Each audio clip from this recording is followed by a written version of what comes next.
جہاں عام بچے اپنا بچپن کھیل کود اور تعلیم میں صرف کرتے ہیں، وہاں محی الدین احمد نام کا ایک ایسا غیر معمولی بچہ بھی گزرا ہے کہ جس نے صرف 15 سال کی عمر میں اپنا ماہوار جریدہ لسان الصدق جاری کیا۔ یہ جریدہ فارسی، عربی اور اردو کا اس قدر بے مثال امتزاج تھا کہ اس دور کے عظیم شاعر الطاف حسین حالی بھی اس کی تعریف کیے بنا نہ رہ سکے۔ انہوں نے اسی پر بس نہ کی بلکہ کچھ عرصے کے بعد اپنا دوسرا جریدہ الہلال کے نام سے جاری کیا۔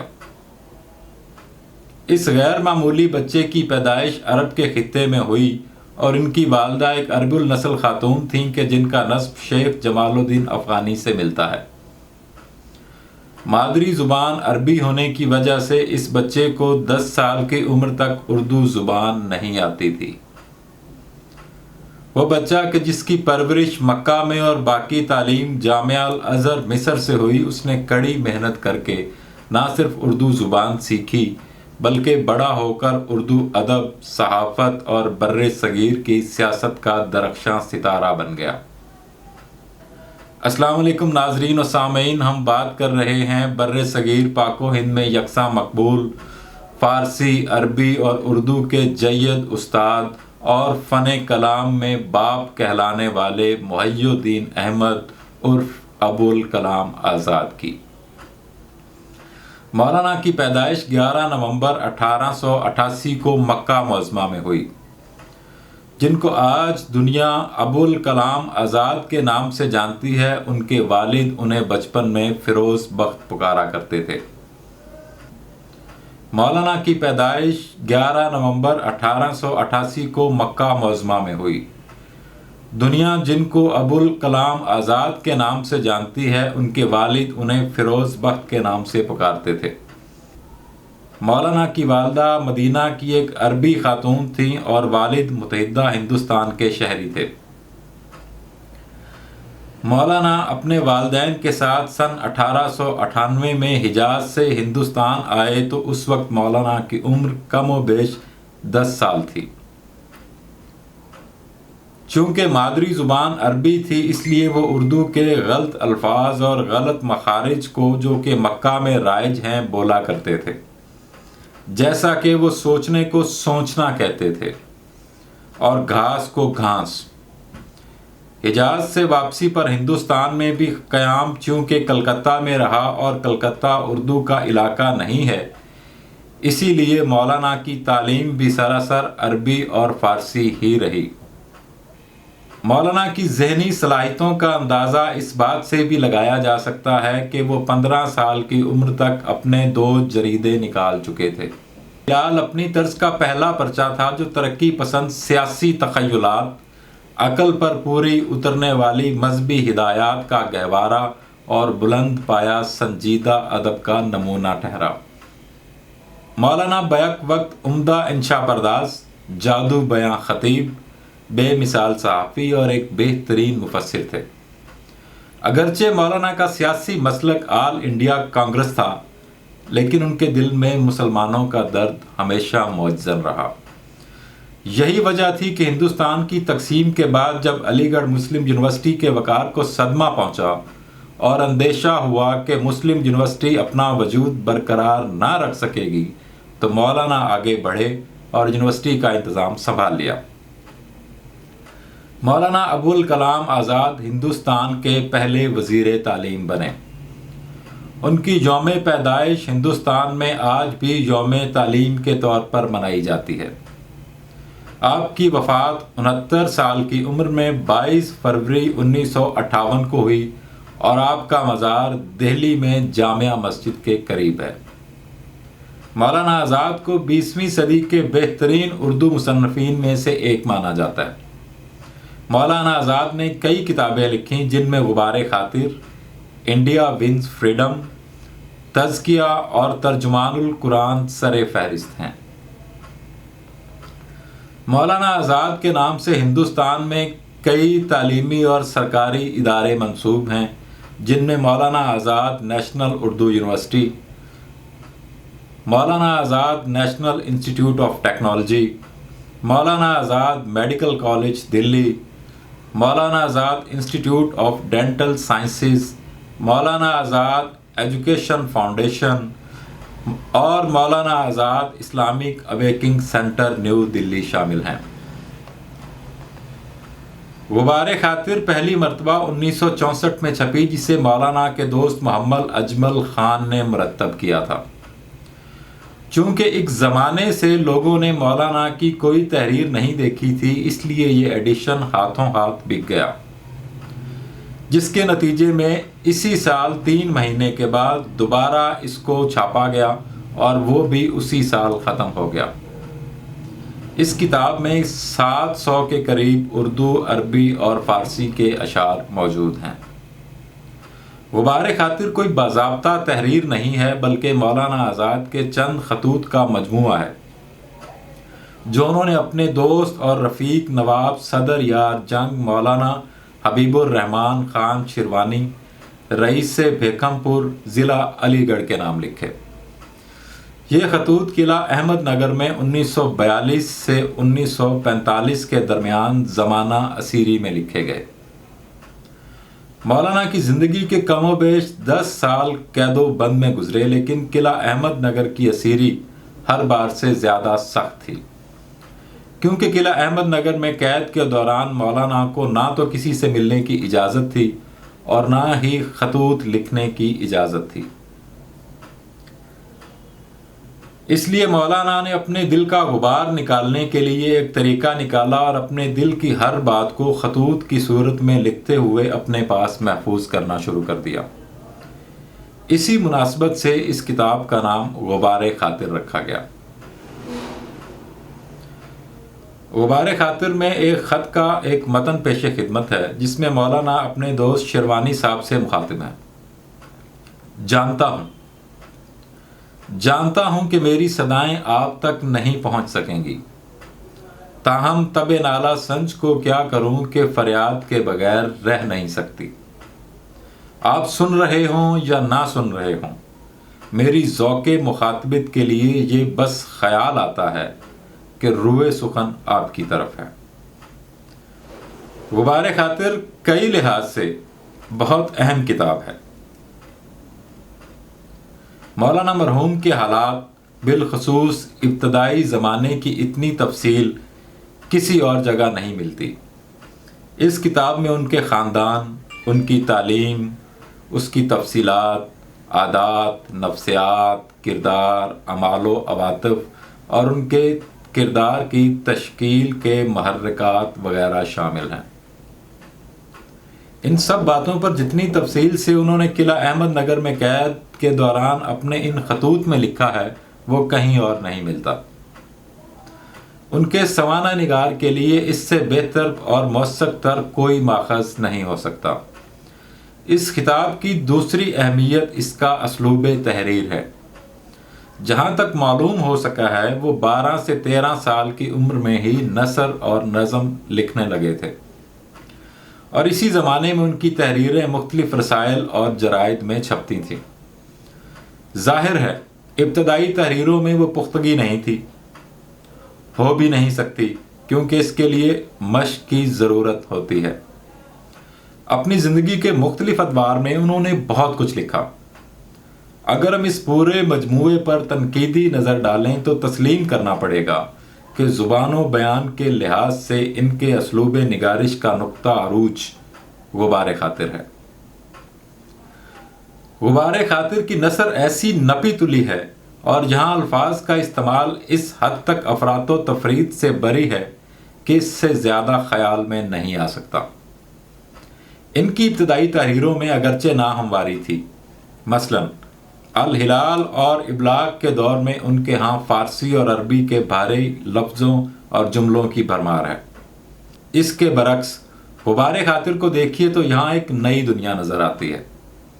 اس میں عربی و فارسی کی مشکل ترکیبیں آٹے میں نمک کے برابر ہیں۔ غبار خاطر مولانا آزاد مرحوم کی سب سے آخری تصنیف ہے جو کہ ان کی زندگی میں شائع ہوئی۔ کہنے کو تو یہ خطوط کا مجموعہ ہے، لیکن حقیقت یہ ہے کہ ایک دو کو چھوڑ کر ان میں مکتوب کی صفت کسی میں نہیں پائی جاتی۔ یہ دراصل چند متفرق مضامین ہیں جنہیں خطوط کی شکل دے دی گئی ہے۔ انہیں غالب ہے کہ اپنے خیالات کو خطوط کی شکل میں لکھنے کا خیال ان کے دل میں شورا آفاق فرانسیسی مصنف اور فلسفی چارلس لوئی مونٹسکو کی مشہور کتاب فارسی خطوط سے آیا ہو۔ اس کتاب میں دو فرضی ایرانی سیاح ازبیک اور جا فرانس پر عموماً اور پیرس کے تہذیب و تمدن پر خصوصاً بیلاگ اور طنزیہ تنقید کرتے تھے، اسلام اور عیسائیت کا موازنہ کرتے اور عیسائیت پر آزادانہ اظہار خیال کرتے، جو اس عہد کی خصوصیت تھی۔ اس میں متعدد سیاسی اور مذہبی مسائل بھی زیر بحث آئے۔ یہ کتاب خطوط کا ایک شاہکار تھی۔ غالب گمان یہی ہے کہ مولانا نے اپنی کتاب لکھنے کے لیے وہاں سے خیال لیا ہو۔ متحدہ ہندوستان میں انگریزوں کے سیاسی اقتدار کے خلاف 50 سالہ جدوجہد کا نقطہ عروج تھا کہ جسے ہندوستان چھوڑ دو تحریک کہا گیا۔ 18 اگست 1942 کو انڈین نیشنل کانگریس کا خاص اجلاس ممبئی میں منعقد ہوا، جہاں یہ قرارداد منظور ہوئی کہ انگریز اس ملک کے نظم و نسق سے فوراً دستبردار ہو جائیں اور یہاں سے سدھاریں۔ اس لیے اس کے بعد جو تحریک شروع ہوئی اس کا نام ہندوستان چھوڑ دو تحریک پڑ گیا۔ اس وقت دوسری عالمی جنگ اپنے پورے شباب پر تھی۔ انگریز ایسی تحریر سے صرف نظر کرنے کی حماقت نہیں کر سکتے تھے۔ اخباروں میں اس طرح کی افواہیں پہلے سے چھپ رہی تھیں کہ کانگریس ہندوستان چھوڑ دو قرارداد منظور کرنے والی ہے۔ اس لیے حکومت نے حفظ ما تقدم کے طور پر تمام انتظام پہلے سے ہی کر رکھے تھے۔ مولانا ابوالکلام آزاد کانگریس کے صدر تھے۔ 18 اگست کی شب کو دیر تک جلسہ جاری رہا اور ہندوستان چھوڑ دو تحریک کی قرارداد منظور کر لی گئی۔ اسی رات کے آخری حصے یعنی 19 اگست کو الصبح حکومت نے کانگریس اور اس کی تحریک کے تمام سرکردہ رہنماؤں کو سوتے میں بستر سے اٹھا کر حراست میں لے لیا اور ملک کے مختلف مقامات پر نظر بند کر دیا۔ مولانا آزاد اور ان کے بعض دیگر رفقا احمد نگر کے قلعے میں رکھے گئے۔ مولانا آزاد کا یہ سلسلہ قید و بند کوئی 3 سال تک رہا۔ اولاً اپریل 1945 میں وہ احمد نگر سے بانکوڑا جیل میں منتقل کر دیے گئے اور یہیں سے بلاخر 15 جون 1945 کو رہا ہوئے۔ اسی نظر بندی کے زمانے کا ثمر یہ کتاب غبار خاطر ہے۔ مولانا اپنے غبار دل کو الگ الگ مضامین کی شکل میں قلم بند نہیں کرنا چاہتے تھے، کیونکہ ایسا کرنے پر بہت سے مضامین کا ایک ہی پس منظر قائم رکھنا مشکل ہو جاتا۔ اس مشکل کا حل انہوں نے یہ نکالا کہ کسی شخص واحد کے نام خطوط مرتب کرنا شروع کر دیے گئے۔ ان کے حلقہ احباب میں ایک ہستی ایسی تھی جو علم کی مختلف اصناف میں یکساں طور پر دلچسپی لے سکتی تھی۔ یہ نواب صدر یار جنگ بہادر مولانا حبیب الرحمن خان شیروانی مرحوم کی ذات تھی۔ انہوں نے عالم خیال میں انہی کو تصور کر کے مخاطب کیا اور جو خیال آتا گیا اسے بے تکلفانہ حوالہ قلم کرتے گئے۔ مولانا نے غبار خاطر میں اپنے دل کی ہر وہ بات تحریر کی ہے جو عام حالات میں نہیں لکھی جا سکتی۔ زندگی پر بحث ہو، مذہب اور خدا کے تصور پر رائے زنی ہو، انسان اور خدا کے تعلق کے مابین سوالات اور جوابات ہوں، استعمار کے خلاف جد و جہد ہو، جیل میں گزرے اپنے احساسات، صحت کے مسائل، پابندیوں کا ذکر ہو یا اپنے روز و شب کا احوال، یہ سب کچھ انہوں نے اپنے دوست کو مخاطب کرتے ہوئے قلم بند کر دیا۔ اپنے خط میں اپنے دوست کو مخاطب کرتے ہوئے لکھتے ہیں: زمانہ طالب علمی میں فلسفہ میری دلچسپی کا موضوع رہا۔ عمر کے ساتھ ساتھ یہ دلچسپی برابر بڑھتی گئی، لیکن تجربے سے معلوم ہوا کہ عملی زندگی کی تلخیاں گوارا کرنے میں فلسفہ کوئی مدد نہیں کرتا۔ یہ بلا شبہ طبیعت میں ایک طرح کی رواقی کی بے پرواہی پیدا کرتا ہے اور ہم زندگی کے حوادث و آلام کو عام سطح سے کچھ بلند ہو کر دیکھنے لگتے ہیں، لیکن اس سے زندگی کے طبعی انفعال کی گتھیاں نہیں سلجھ سکتی۔ یہ ہمیں ایک طرح کی تسکین ضرور دے جاتا ہے، لیکن اس کی تسکین سرلبی تسکین ہوتی ہے۔ ایجابی تسکین سے اس کی جھولی ہمیشہ خالی رہتی ہے۔ یہ فقدان کا افسوس کم کر دے گا، لیکن حاصل کی کوئی امید نہیں دلائے گا۔ اگر ہماری راحتیں ہم سے چھین لی گئی ہیں تو فلسفہ ہمیں کلیلہ و دمنہ کی دانش آموز چڑیا کی طرح نصیحت کرے گا کہ جو کچھ ہو چکا ہے اس پر افسوس مت کرو۔ لیکن کیا اس کھونے کے ساتھ کچھ پانا بھی ہے؟ اس بارے میں یہ ہمیں نہیں بتلاتا، کیونکہ بتلا ہی نہیں سکتا۔ اس لیے زندگی کی تلخیوں کو گوارا کرنے کے لیے صرف اسی کا سہارا کافی نہیں ہے۔ سائنس علم محسوسات کی ثابت شدہ حقیقتوں سے ہمیں آشنا کر دیتی ہے، مادی زندگی کی بے رحم جبریت کی خبر دیتی ہے۔ اس لیے عقیدہ کی تسکین اس کے بازار میں بھی دستیاب نہیں ہے۔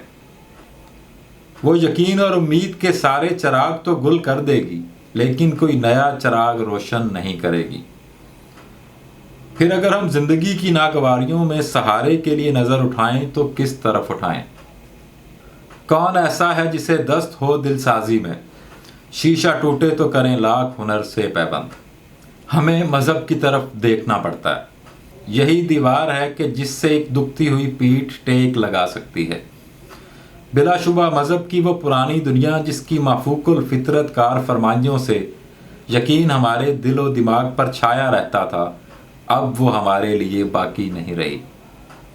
اب مذہب بھی ہمارے سامنے آتا ہے تو عقلیت اور منطق کی ایک سادہ اور بے رنگ چادر اوڑھ کر آتا ہے، اور ہمارے دلوں سے زیادہ ہمارے دماغوں کو مخاطب کرنا چاہتا ہے۔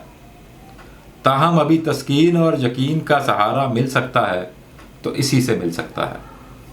فلسفہ شک کا دروازہ کھول دے گا اور پھر اسے بند نہیں کر سکے گا۔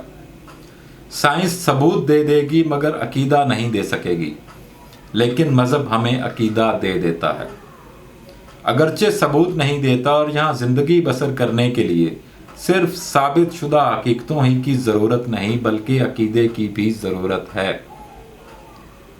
ہم صرف انہی باتوں پر کنایت نہیں کر سکتے جنہیں ثابت کر سکتے ہیں، اور اس لیے مان لیتے ہیں۔